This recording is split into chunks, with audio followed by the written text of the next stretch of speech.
Assalamualaikum warahmatullahi wabarakatuh. So let me introduce myself. My name is Mas Ria and this is Anissa Fatia Utami. Anissa Fatia Utami. Today will be speaker for our topic, and our topic is know what is beauty privilege and potential discrimination. So first, have you guys ever have a friend who has a gang leader? During school was active in organization, so many knew him, had a face that all boys like and all the teacher like. Or maybe you have a friend who has an ordinary face, is a nerd and invisible in class and has no friends. Which one do you think gets special treatment from the crowd? Yes, it is clear the first friend because she has beautiful face and is liked by many people. Without realizing it, since we were in school, we have implemented a culture of beauty privilege.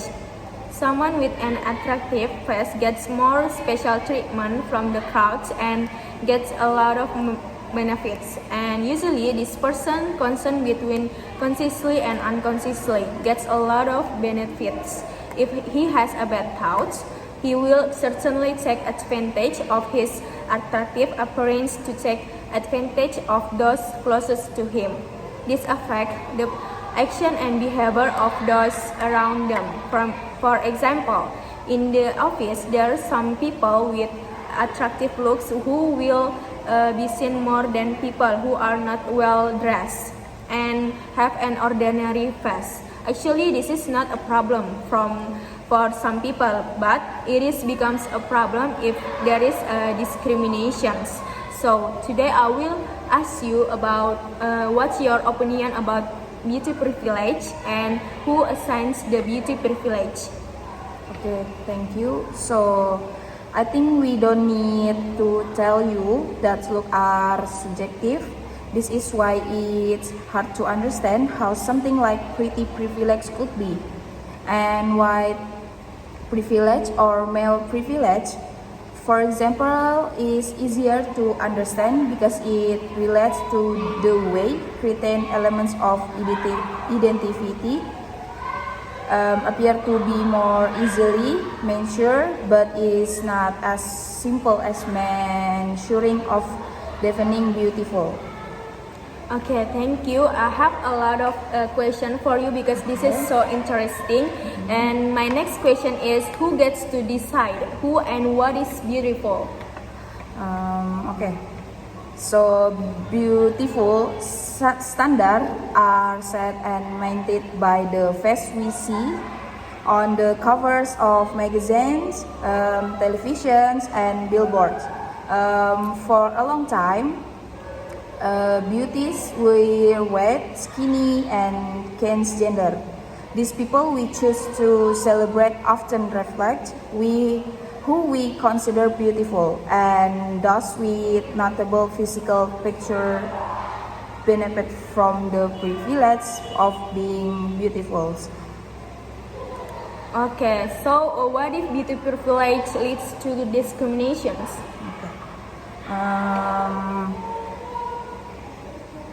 I think some experts say we should forbid the privilege of beauty. In her book, The Beauty Bias, Stanford University law professor Deborah Rode, how women present their appearance as an important part of their self-image. So improving their appreciates the less they think about another people. And then the law should prohibit discrimination against people based on appearance because it limits the right to equal opportunities, he said.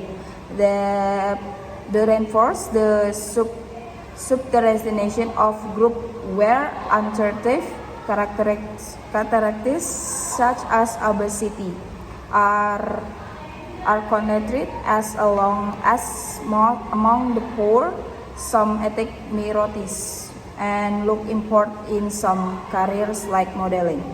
And on the other hand, attitudes toward employee activities often relate employer, not customer bias in his book. Rather say the law influence attitudes over time by denying the product the opportunity to level.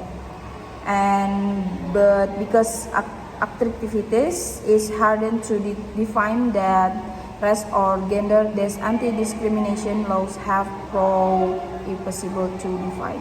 Okay, do you think it is appropriate to apply beauty privilege? Okay. Attraction is currency and gives some unfair advantage over others.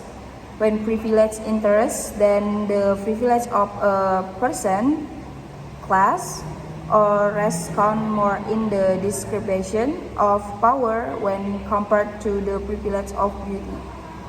And then the reality is that being rich with white skin is far more socially and economically advantageous than having an attractive appearance, but still active definitely matters.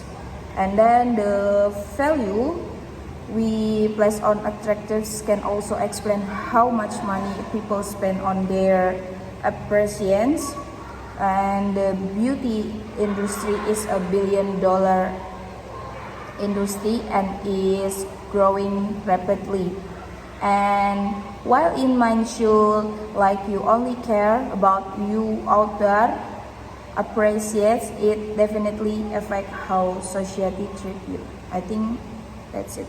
Okay, thank you for your clear explanation about beauty privilege and potential discrimination. So the conclusion for this topic is the beautiful privilege also highlight the importance of representations.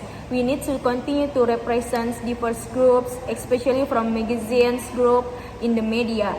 And beauty is relative. Treat others the same way you want to be treated. And beauty standards do not mean everyone is unique with their advantage and disadvantage. And nothing is perfect in this world. So thank you for Anissa Fatia Utami for your information about beauty privilege and potential discrimination for today. Wassalamualaikum warahmatullahi wabarakatuh. Gimana? Segitu aja kak? Dah. Kenapa bicara?